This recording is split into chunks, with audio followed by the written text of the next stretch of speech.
কি মনে হচ্ছে? আর কত লড়াই করব? আর তো পারছি না। সারা জীবন কি লড়াই করেই যাব? কি মনে হচ্ছে? ভগবানের কাছে কিছু প্রশ্ন, ভগবান আমার সাথেই কেন? আমার ভাগ্যে এত লড়াই কেন লিখেছে? আর কতদিন আমাকে লড়তে হবে? সারা জীবন কি লড়েই যাব?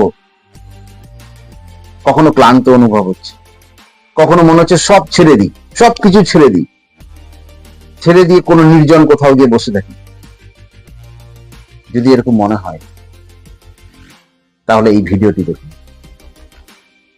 হয়তো এই ভিডিওটি দেখার পর আপনার আর মনে হবে না যে সবকিছু ছেড়ে দিই।